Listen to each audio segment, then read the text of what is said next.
साथियों, हमारे घर में क्यों अक्सर लड़ाई झगड़ों जैसी स्थिति बनी रहती है और इस समस्या का सही हल क्या होता है और ऐसी स्थिति में हमें क्या करना चाहिए? इसी सवाल को एक बार श्री अर्जुन ने वासुदेव श्री कृष्ण से पूछा। श्री अर्जुन बोले, हे वासुदेव, जब मैं धरती लोक की तरफ देखता हूं तो ज्यादातर परिवारों में हमेशा लड़ाई झगड़े जैसी स्थिति बनी रहती है। हर दिन किसी ना किसी बात को लेकर लड़ाई झगड़े होते रहते हैं और इन झगड़ों को सुलझाने के लिए सही हल क्या हो सकता है? कृपा कर इस समस्या का कोई हल बताएं। तब वासुदेव श्री कृष्ण अर्जुन से कहते हैं, अर्जुन, आज मैं तुम्हें 2 कहानियां सुनाऊंगा जिनसे तुम्हें इस समस्या का हल तुरंत मिल जाएगा। तो पहली कहानी कुछ इस प्रकार है। एक समय की बात है, एक गांव में सास बहू रहा करती थी। दोनों में छोटी छोटी बातों पर हमेशा लड़ाई झगड़े होते रहते थे। सास अपना रुबाब जमाने के लिए बहू को हमेशा खरी खोटी सुनाया करती थी और बहू भी कुछ कम नहीं थी। वह भी सास पर अक्सर पलटवार किया करती थी और ताने मारा करती थी। एक दिन गांव में एक संत महात्मा आए। बहू ने महात्मा जी की काफी आव भगत की और महात्मा जी बहू की सेवा से काफी प्रसन्न भी हुए। एक दिन मौका देखकर बहू ने महात्मा जी से निवेदन किया कि वह उसको कोई ऐसा उपाय बताएं जिससे कि उसकी सास की बोलती बंद हो जाए। बहू के निवेदन करने पर महात्मा जी ने कागज पर एक मंत्र लिखकर उसको दे दिया और कहा कि जब भी तुम्हारी सास तुमको बुरा भला बोले, तुम इस मंत्र को कागज पर लिखना और अपने दांतों के बीच में दबा लेना। अगले दिन जब सास ने बहू के साथ झगड़ा किया और उसको अपशब्द कहे तो बहू ने संत के कहे अनुसार उस मंत्र को कागज पर लिखकर अपने दांतों के बीच में दबा लिया। अब इस स्थिति में बहू सास को कोई जवाब नहीं दे पाई। यह सिलसिला लगातार 2-3 दिनों तक ऐसे ही चलता रहा। एक दिन सास ने बड़े ही प्रेम भाव से बहू को कहा, अब मैं तुमसे कभी लड़ाई झगड़ा नहीं करूंगी, क्योंकि अब तुमने मेरी गाली के जवाब में गाली देना बंद कर दिया है। बहू ने मन में सोचा कि मंत्र का असर हो गया और सास ने हथियार डाल दिए हैं। दूसरे दिन बहू महात्मा जी के पास गई और कहा कि मेरी सांस पर आपके दिए हुए मंत्र का असर हो गया है और उसकी सांस ने अब उससे लड़ाई झगड़ा करना बंद कर दिया है। महात्मा जी ने बहू को जवाब देते हुए कहा कि यह कोई मंत्र का नहीं बल्कि तुम्हारे मौन का असर है। इस कहानी को बताने के बाद अब वासुदेव श्री कृष्ण अर्जुन से कहते हैं, मुझे लगता है तुम्हें अभी भी पूरी तरह से इस कहानी का मतलब समझ नहीं आया है। तो अब मैं तुम्हें एक और कहानी सुनाता हूं जिससे तुम्हें इस समस्या का सही उपाय समझ में आएगा। तो दूसरी कहानी को वासुदेव कुछ इस प्रकार शुरू करते हैं कि मेरे गुरु का एक शिष्य था जो बहुत बोलता था। वह हर समय इधर उधर की बातें करता था और कभी शांत नहीं रहता था। जब वह भिक्षा लेने के लिए जाता तो हर घर से एक नई कहानी लेकर आता और आश्रम के दूसरे शिष्यों को सुनाता और एक शिष्य की दूसरे से बुराई करता, चुगली करता और दूसरों के सामने अच्छा बनने का प्रयास करता और खुद के मुंह से ही खुद की तारीफ करता रहता और हमेशा खुद को गुरु के सामने सबसे बुद्धिमान और उत्तम साबित करने का प्रयास करता। वह खुद को सभी शिष्यों से अलग और श्रेष्ठ मानता था। उसका कहना था कि मैं एक अमीर घर का बालक, अगर मैं चाहता तो एक आरामदायक और सुविधाओं से भरा जीवन जी सकता था, लेकिन मैं वह सब छोड़कर यहां आ गया क्योंकि मुझे खोज करना, खुद को जानना है, जीवन को जानना है। एक दिन गुरु ने आश्रम के सभी शिष्यों को बुलाकर कहा, आप सभी को अगले 1 महीने के लिए कोई ना कोई संकल्प लेना होगा। इससे आपकी संकल्प शक्ति मजबूत होगी और आप में आत्मशक्ति का संचार होगा। आप सभी अपने सामर्थ्य के अनुसार कोई भी संकल्प ले सकते हैं और यदि 1 महीने से पूर्व आप में से जिसका भी संकल्प टूट जाएगा तो वह अपनी पुरानी दिनचर्या में वापस आ सकता है। सभी शिष्यों ने अपनी शक्ति के अनुसार संकल्प लिए और गुरु को अपने अपने संकल्प के बारे में बताकर वहां से चले गए। लेकिन वह शिष्य जो खुद को सबसे अलग दिखाना चाहता था, वह सीधे गुरु की कुटिया में पहुंच गया और बोला, मैं कोई छोटा मोटा संकल्प नहीं लेना चाहता, बल्कि खुद के ही जैसे एक और महान संकल्प लेना चाहता हूं। कृपया आप ही बताएं मुझे क्या संकल्प लेना चाहिए। उसकी यह बात सुनकर गुरु मुस्कुराए बोले, क्या तुम मेरे द्वारा दिए गए संकल्प को पूरा कर पाओगे? क्या तुम्हारे लिए उसे पूरा करना संभव होगा? शायद नहीं, वह तुम्हारे लिए संभव नहीं। तुम उसे पूरा नहीं कर पाओगे, इसीलिए तुम खुद ही कोई संकल्प ढूंढो। शिष्य ने कहा, नहीं गुरुदेव, आप जो भी संकल्प मुझे देंगे मैं जरूर उसे पूरा करूंगा। गुरु ने कहा, ठीक है, तो तुम अगले 1 महीने तक चुप रहो, मुंह से एक शब्द भी नहीं निकालो।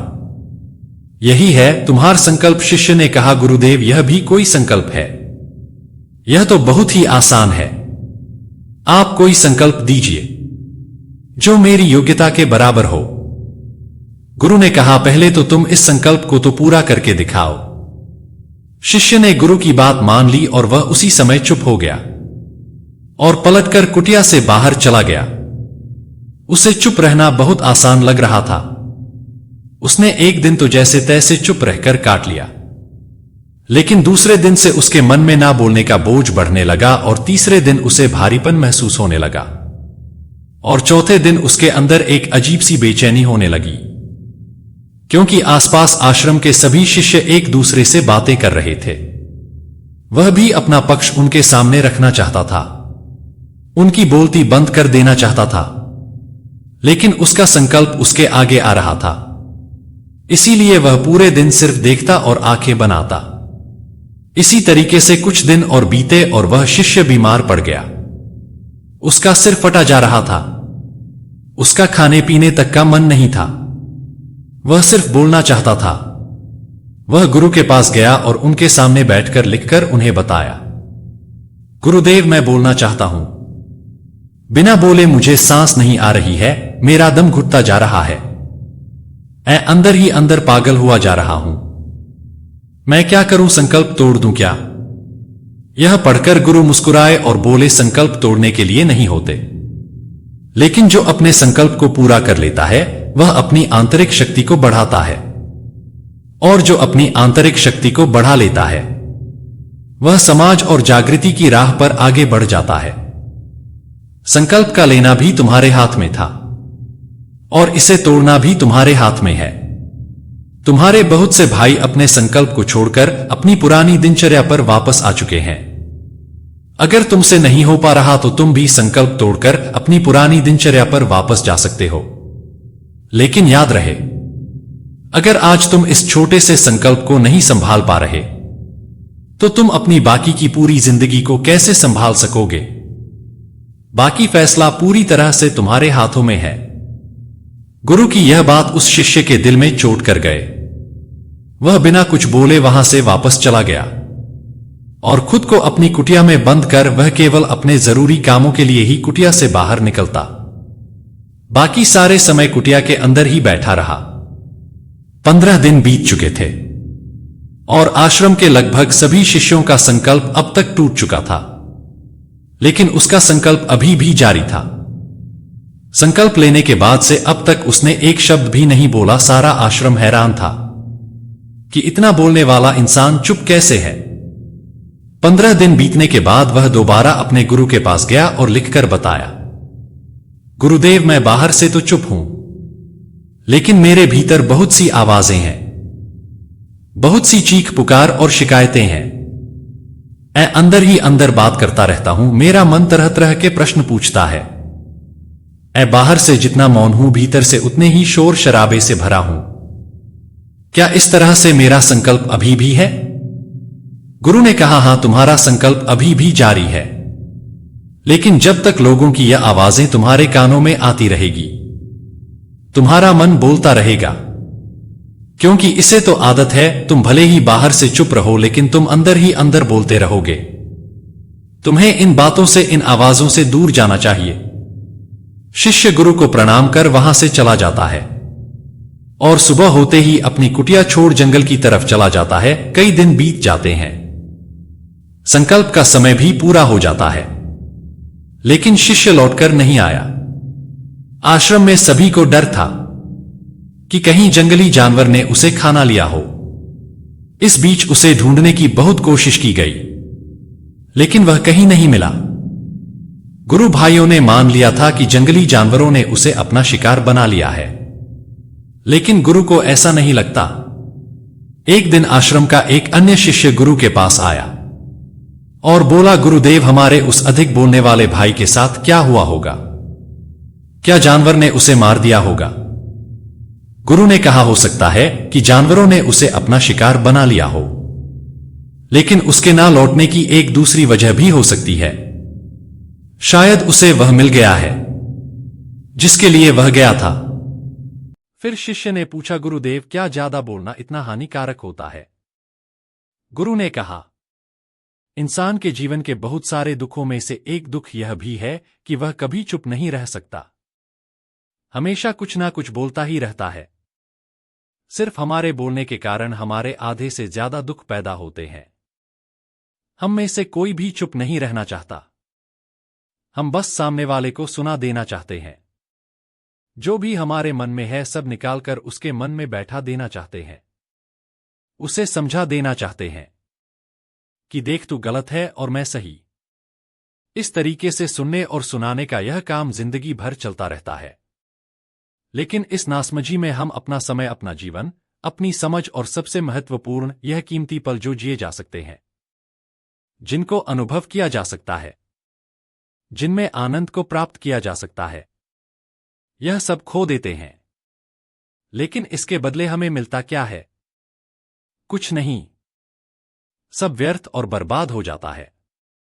शिष्य ने पूछा, तो फिर इसका समाधान क्या है? गुरु ने कहा, पूरी जागरूकता के साथ अपने विचारों को देखना, यही एकमात्र तरीका है। सारी मानसिक समस्याओं का वर्तमान में रहकर चिंतन करना, पूरी जागरूकता के साथ अपना काम करना, जिंदगी में चमत्कारिक बदलाव ला देता है। उसके बाद वह शिष्य गुरु से अपने प्रश्नों का उत्तर पाकर उनको प्रणाम करके वहां से चला गया। उस शिष्य को आश्रम छोड़कर गए 3 महीने का समय बीत चुका था, लेकिन उसकी कोई खबर नहीं थी। अब तक तो सभी गुरु भाइयों ने भी उसके वापस लौटने की उम्मीद छोड़ी दी थी। लेकिन एक दिन वह आश्रम लौट आता है, लेकिन अब वह नहीं था जो यहां से गया था। वह कुछ और ही बनकर वापस आया था। उसके अंदर एक गजब का बदलाव महसूस किया जा सकता था। उसके चेहरे पर एक गजब का ठहराव और आंखों में बड़ी शांति थी। आश्रम में आते ही सभी गुरु भाइयों ने उसे चारों तरफ से घेर लिया और बातें करने लग गए। वह भी अपने गुरु भाइयों से बातें करने लगा। उससे बात करने वाले सभी ने यह अनुभव किया कि अब वह पहले जैसा उतावला और बातूनी नहीं रह गया था। उसके मुंह से एक एक शब्द बहुत ही सुलझे हुए और मधुरता के साथ निकल रहे थे। थोड़ी देर तक गुरु भाइयों से बात करने के बाद वह सीधा गुरु की तरफ चला गया। उसने गुरु के चरण छुए और कहा, गुरुदेव, क्या मैं अब भी मौन हूं? क्या अब भी मेरा संकल्प जारी है? गुरु ने कुछ देर तक शिष्य की आंखों में बड़े ध्यान से देखा और कहा, हां, तुम अब भी मौन हो, तुम्हारे मुंह से एक भी शब्द निकल नहीं रहा और तुम्हारा संकल्प अभी भी जारी है। शिष्य ने कहा, गुरुदेव, जब मैं आश्रम से गया तो मैं मुंह से तो चुप था, लेकिन मेरे अंदर बहुत सी आवाजें थीं। मन में बहुत से प्रश्न थे और वह बंद नहीं हो रहे थे। तो मैं जंगल में चला गया, इस उम्मीद से कि वहां मुझे शांति मिलेगी और मेरे मन की बकबक कम हो जाएगी। लेकिन मैं जितना एकांत में जाता गया, मेरे अंदर की आवाज उतनी ही तेज होती गई।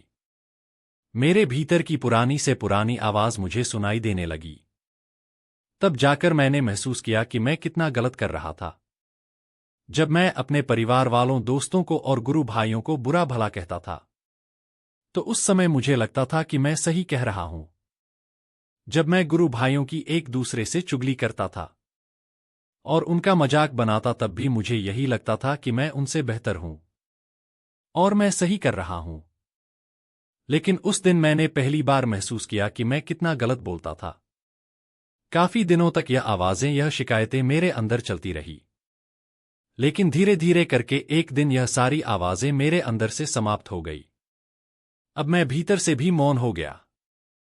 उस घने जंगल में बाहर से कोई बोलने वाला था नहीं और भीतर कोई आवाज बची ही नहीं थी। और मैं उस दिन पहली बार मौन का सही अर्थ समझा। मेरे चारों तरफ बहुत शांति थी, हालांकि अभी भी कुछ आवाजें आ रही थी जो पहले भी आती थी लेकिन मैं उन्हें सुन नहीं पाता था। बस वह सभी आवाजें मुझे स्पष्ट रूप से सुनाई दे रही थी। हवा के चलने की आवाज, चिड़ियों के चहकने की आवाज और पानी के बहने की आवाज। यह सभी आवाजें मैंने पहली बार पूरे होशपूर्वक सुनी। अपने चारों तरफ इतनी शांति मैंने पहले कभी महसूस नहीं की थी। तो इस शांति को भंग करने के लिए मैंने पहली बार अपने मुंह से कोई शब्द निकाला। मैं चिल्लाया, है ईश्वर, यह कैसी शांति है? सभी कुछ इतना शांत क्यों है? ऐसा क्या हो गया? लेकिन मेरे चिल्लाने के बाद भी शांति भंग नहीं हुई। सब कुछ पहले जितना ही शांत था, बाहर भी और भीतर भी। हे गुरुदेव, मैंने अपने गुरु भाइयों से बात की, मैंने आपसे बात की। मैं बोल रहा हूं, मैं चल रहा हूं, मैं सब कुछ देख रहा हूं। लेकिन मैं अपने भीतर एकदम एकांत में हूं, मौन में हूं। भीड़ में होता हूं तब भी भीतर से अकेला एकांत में होता हूं।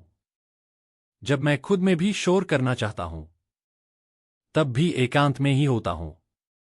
अब सब दिखाई पड़ने लगा है, सब सुनाई पड़ने लगा है। गुरु ने कहा, जब तक हम बाहर की तरफ बोलते रहेंगे भीतर अशांति ही रहेगी। लेकिन जिस दिन हम भीतर की तरफ मुड़ जाएंगे तब हमारे मुंह से कुछ भी निकलेगा, हम शांत ही रहेंगे। दुनिया में जितनी भी बुराइयां हैं, ज्यादातर हमारे बोलने से ही उत्पन्न होती है, क्योंकि हम चुप रहना नहीं चाहते। हमें जितनी जरूरत है उससे कहीं ज्यादा बोलते हैं। हम सामने वाले को सुनना नहीं चाहते, बल्कि उसकी बोलती बंद कर देना चाहते हैं। उसे समझा देना चाहते हैं कि मैं कौन हूं, मैं क्या कर सकता हूं। और यही हमारी जिंदगी का मकसद बनकर रह जाता है। हमारी सारी ऊर्जा व्यर्थ के बोल में बर्बाद होती रहती है। ऐसे ही समाज में लोगों का जीवन दुखों से भर जाता है, जो हमेशा एक दूसरे को सुनाने में लगे रहते हैं। कभी एक दूसरे को सुनना नहीं चाहते, समझना नहीं चाहते, और चुप रहना तो उन्होंने कभी सीखा ही नहीं, क्योंकि चुप रहना उन्हें छोटा महसूस करवाता है। दुनिया की सभी लड़ाइयों का कारण हमारा बोलना ही है। इसलिए हमें सिर्फ उतना ही बोलना चाहिए जितना जरूरी हो, क्योंकि व्यर्थ का बोलना ऊर्जा को नष्ट करना है, और यह बोलना ही हमें कभी अपने भीतर की ओर लौटने नहीं देता, क्योंकि यह हमें बाहर की ओर खींच कर रखता है, और बाहर है ही क्या इस संसार के अलावा। लेकिन अगर अपने भीतर के संसार की ओर मुड़ना है तो इस मुंह को बंद ही रखना चाहिए। इसीलिए जितने भी बुद्ध हुए, आत्मज्ञानी हुए, वह सभी एकांत की ओर भागे, ताकि उन्हें ज्यादा ना बोलना पड़े, ज्यादा सुनना ना पड़े। वह एकांत में रहे और शांत रहे, इसीलिए आसानी से भीतर की यात्रा कर पाए। लेकिन अगर कोई चाहे तो इस संसार में रहकर भी एकांत में रह सकता है, शांत रह सकता है। लेकिन इसके लिए उन्हें अपनी ऊर्जा बचानी होगी, जिसे वह अब तक अपने व्यर्थ के शब्दों में बर्बाद कर रहे थे। दोस्तों, इस कहानी की सीख यही है कि व्यर्थ का बोलना ऊर्जा को नष्ट करना है। ज्यादा और व्यर्थ बोलना ही हमें अपने भीतर की ओर लौटने नहीं देता, क्योंकि यह हमें बाहर की ओर झुकाए रखता है। और जिन्हें भीतर की यात्रा करनी है, उन्हें अपने मुंह को बंद ही रखना चाहिए। मुझे उम्मीद है कि आपको यह कहानी पसंद आई होगी और काफी कुछ सीखने को मिला होगा। कहानी के बारे में अपने विचार आप हमें नीचे कमेंट बॉक्स में कमेंट करके बता सकते हैं। बाकी अगर यह कहानी आपको अच्छी लगी हो तो इस वीडियो को लाइक करें, और ऐसी और कहानी सुनने के लिए एनसी माइंड चैनल को सब्सक्राइब करें। धन्यवाद।